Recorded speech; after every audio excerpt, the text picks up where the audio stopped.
Hello, everybody, and welcome to another photography talk. And this time, I want to talk to you about this book, Art Can Help by Robert Adams.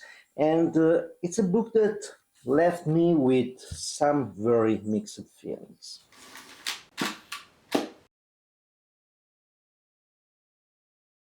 Before we begin, as usual, if you want to support the channel, please put a like, subscribe, share with your friends. If you want to go a step further, check out my website. The link is up there. You can find my books, my articles, and other things, and you can subscribe to the newsletter. This said, I came around this book because I was doing a research on the more psychological side of photography. So what is the interaction between us and photography and this kind of things. And I was searching online for books on that matter, and I found Robert Adams suggested by some people. And Art Can Help is one of the books that were suggested. I ordered a couple of books by Adams and decided to start to read them to see if there was some sort of inspiration in those books. So I started to read this book, and as I usually do, I never read the introduction. This is an habit I got from my father mostly. He grew up during the fascist era, and so the common thing was that every book had a prefaction, an introduction. There was just to praise the fascist party. And then the book was okay, it was not touched usually, and there was some words afterward that again were to praise the party. So an idea that something, an habit that arrived to me is that never read the introduction, just read the book and eventually you read the introduction later. So is what I did also with this book. And I went on this book, and there's something that is very beautiful. He starts talking with painting, with Hopper, and starting to talk about the light, how the light is important, the meaning of the light in photography, to express beauty, and all these kind of things. He talks a lot about what is conveyed by what is composition, and all these kind of things. There are some nice images inside that are absolutely nice. A lot of examples, something about the camera obscura, something about some old meals, and so on. And I was reading it, and there was this idea of talking about the importance of the beauty and all the things that beauty is important for, and why we photographers, as an artist, have to follow the beauty. And this was all great, and how the beauty can help us to interact in a better way with life. This was absolutely great, but something that was crazy is, by the way, my chair is going down, so okay, now it's stable. Something that is absolutely crazy is that he talks a lot about the beauty, and then he has always to insert something that is a negative concept inside, something as we have to get the beauty with art and all these kind of things because the world sucks. That's the kind of I feel that I had reading this book. And there was always that sort of negativity, the fact that like the beauty must come out from something that is ugly, or there must always be a negative tension and a difficult to live and all these kind of things inside. And that was for me kind of disturbing.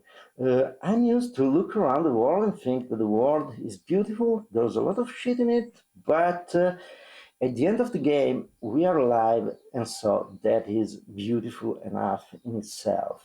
The miracle of life and these kind of things. And I look the world around and I think uh, the world is beautiful. And I'm someone that complains a lot. I don't like a lot of things. I'm stuck in a place right now that, where I don't like to live, and all these kind of things. A lot of things went wrong since a few years ago, a little bit before the COVID and the COVID time. So all my plans got screwed up. So I'm complaining. I'm not always going around with a smile and thinking everything is beautiful, but I think the world is beautiful nonetheless. It's something that is, I look around and the world is getting better. And I give you an example. When he speaks about here, this photograph of the abandoned is not mill, was elevators for the crops and this kind of things. And I start to wonder the people that lived there, where they gone, and all these kind of things. But with the kind of the idea they had a worse life afterward. I don't know why. This was transmitted by this writing. And for me was, I look at this and I think, yeah, probably the people now is in a better place because the technology changed. All these things are no more important because we've made some progress and so on. So when I look at the industrial archaeology, I look at it with an interest because I love industries and I love production and I love these kind of things and I love the history of it. But in the same way, I look at it and think, okay, we are in a better place. The world moved up, and so that is something fantastic. Reading this book, the idea that I got from these articles was that he always had this idea that the things are getting worse. And so that was kind of strange. So I ended the book and I decided to go back to the introduction. And there I understood a lot of things because in the introduction, it talks about the art that is inspiring and all these kind of things, and start to say that unfortunately, art of this quality is now little attempted, partly because of disillusionment from a century of war. And also here, I think, okay, why you think the art now? I think there's a lot of ugly art because I think that there are a lot of propaganda instead of art and these kind of things. But I see beautiful art also on the modern time. Photography, we produce good things. There's 99% is just crap copied from one another on social media, but there's a lot of beautiful photographs that are new and fantastic. So already this pessimism, and I was okay, where are you coming from? And we started with this, okay, this idea to worry for a century of war. And I was thinking, okay, a century of war, but basically we lived in a century that had less wars than all the other centuries before. So I really don't know where to get it. But yes, there was World War II and World War One was two big events, but the centuries before, the wars were localized, but all the world was in war also on a local level. So I already don't see these things that we are worse right now than before. But then I go on, and this atrophying away of the genuine article is a misfortune because in an age of nuclear weapons and overpopulation and global warming, we need more than ever what art used to provide. And here, I really felt sorry for the author. I felt sorry for him because uh, he seems really good in his analysis of photography and in the ability to describe the things. And he seems so starving for having beauty in his life. And in the same time, he is pretty deep in this, what I consider just liberal crappy propaganda that convince everybody that we are worse than before, the world is a bad place, everything is collapsing, we have to worry about global warming and all these kind of things. By the way, I was hoping global warming when Al Gore started to talk about it.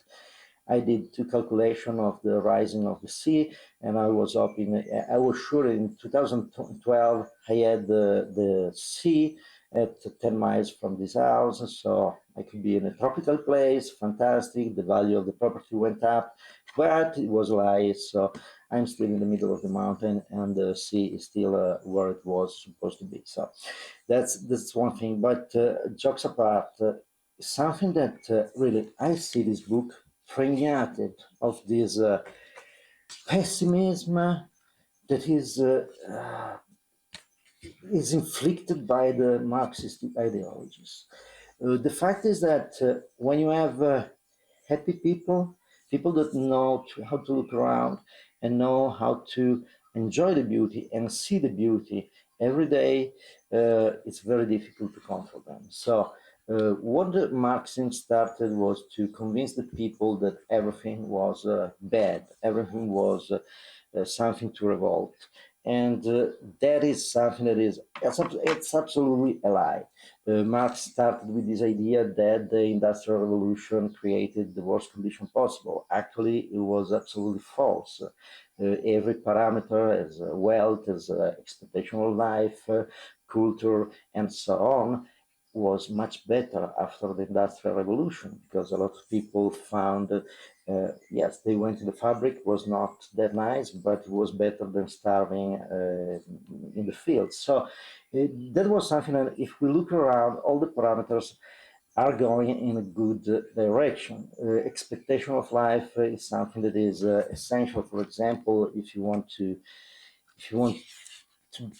use a parameter that is pretty important and it's improving. Actually, it's not improving since the COVID shit that went around, but and now is declining. But until then, all the parameters was good. And by the way, this book was written in, if I remember correctly, is 2017. Yes, it was first published in 2017. So I see in here a lot of TDS. And if you don't know what TDS is, just Google it. So uh, I've seen this and I really felt sorry for the author. Yes, a ton of things that he seems to have a soul that is capable to enjoy the world and see the beauty. And on the other side, he seems constricted in this cage of what I can call socialist shit and propaganda that force him to always be that depressed. And I arrived at the end of the book, also before reading the introduction, I arrived at the end, I was thinking, wow, this is depressing. It's really something that, yes, art can help, but you need really a lot of art.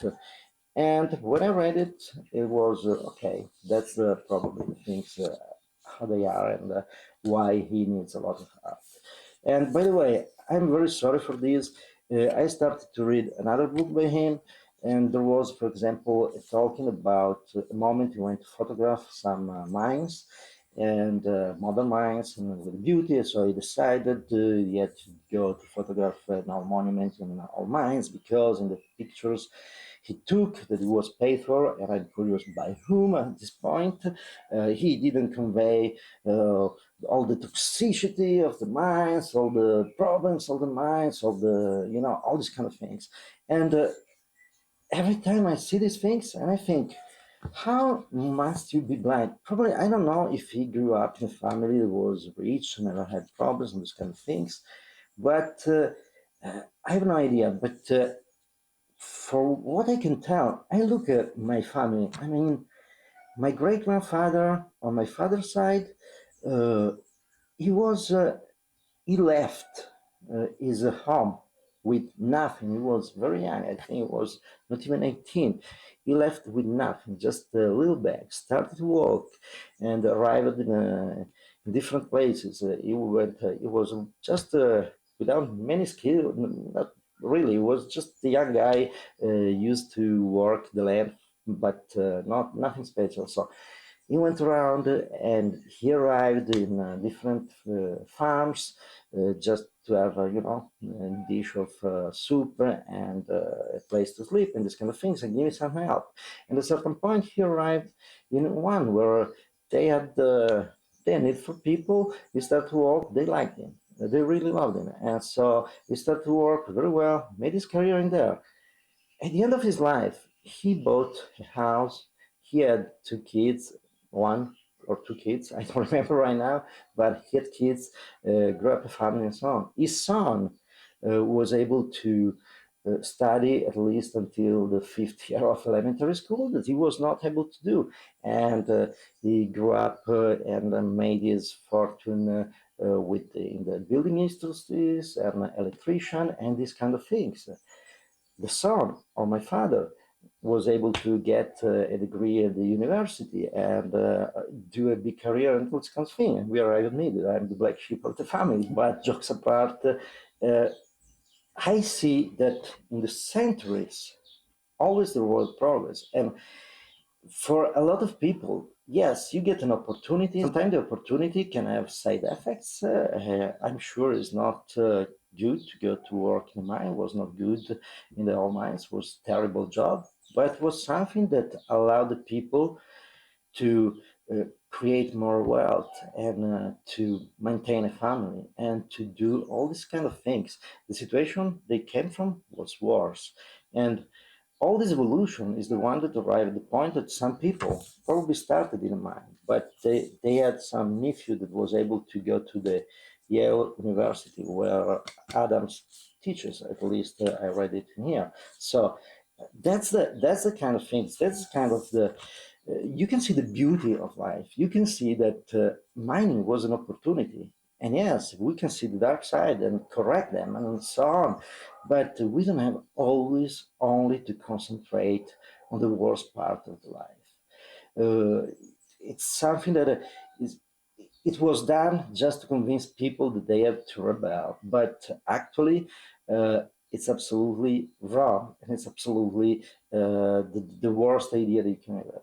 And by the way, the places that got more wealth and less problem, less people dead in places like mines and these kind of things, were the places where capitalism was working, not where socialism was working. If you look at all the parameters, wealth, health, life expectation, culture level, and all these kind of things, is always much better in free society where there is capitalism and not on the other side on socialism. But socialists always use this propaganda to show you all the worst part of life just to convince you you had to rebel. And this is the kind of brainwashing that I see in Robert Adams in this book. And it's sad because I see a beautiful person out of that. If I look deep, his ability to talk about photography and appreciate determinate things and all these kind of things is so beautiful. But he's ruined by this forced depression that is uh, liberal illness. I have no way to say it otherwise. So, good book. I mean, if you want to read it, read it. Can be really nice. And I suggest to read it, but be careful. It can be really heavy and depressing. And I'm thinking, I don't know. I'm glad I was not his student because really, it's a forced view of everything that is negative in this world. And talking about beauty, it's a forced view of ugliness. So it's really strange, and I'm really sorry for him. So thank you very much for watching. See you next time with another video.